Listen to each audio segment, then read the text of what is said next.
A 9.5 cents dividend and a current price of 2.1 as at the point of recording this video, that gives us a yield of 4.5%.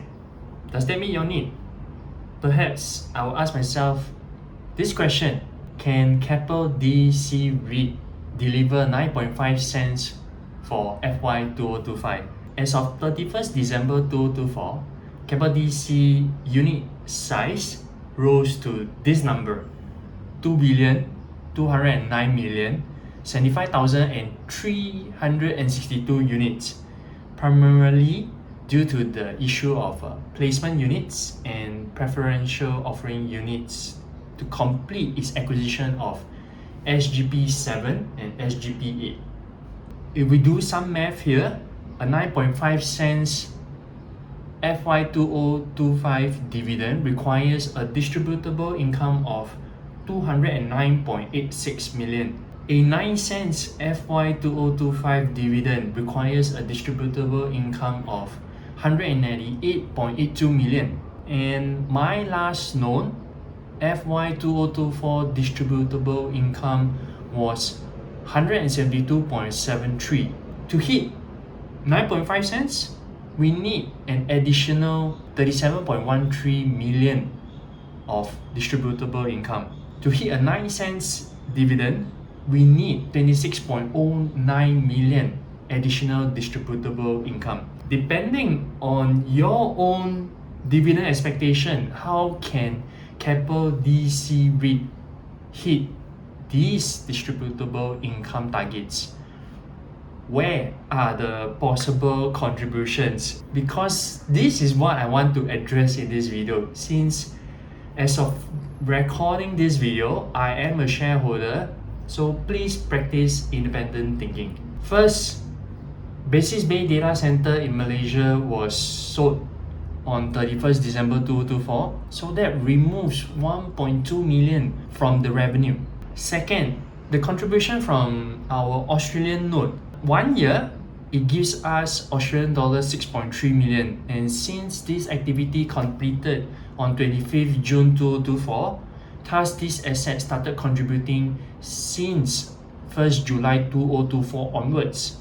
That would be 6 months of contribution, and the finance income, not the distributable income, is Australian dollar 3.1 million. If I convert it to Sing dollars, would be around 2.635 million in Sing dollars. And the reason of doing these calculations is because we got a baseline of those contributions. We are finding out what is the incremental that I can foresee in FY 2025 to hit those additional distributable income targets that we are setting. Third is the entry into the Japan data center. This acquisition completed on 31st July 2024, and it started contributing since 1st August 2024 onwards. So that would be August, September, October, November, December. That's 5 months of contribution. And the portfolio overview showed us a revenue contribution of 2.6 million. So doing simple math, the remaining 7 months should contribute another 3.64 million to Keppel DC REIT's revenue. Coupled with the acquisition of SGP 7 and SGP 8, there was a renewal of 2 master leases of KDC S1 and S2. Just based on the fixed rents, the total contribution is 300,000, but I need to halve it as the renewed master lease agreement only starts on 12 June 2025. What's the contribution to the revenue? That's another 0.15 million. All seems small, but the biggest contribution would be from the acquisition of new data centers SGP 7 and 8. This activity completed on 27 December 2024. 2 independent advisors shared the possible or projected net property income at 94.6 million.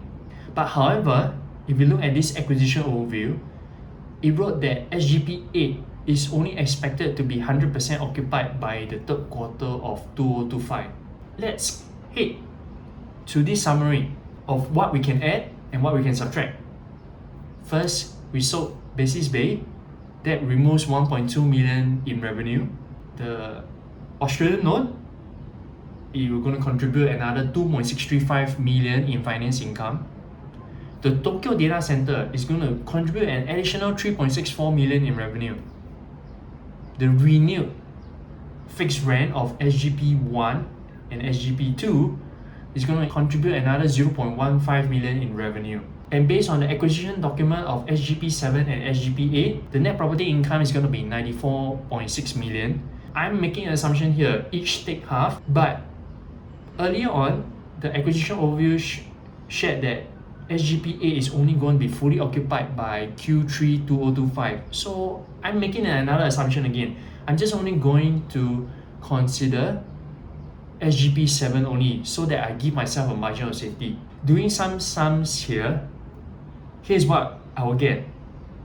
Purely from the data center operations, the estimated net property income, that's going to give us another additional 2 million.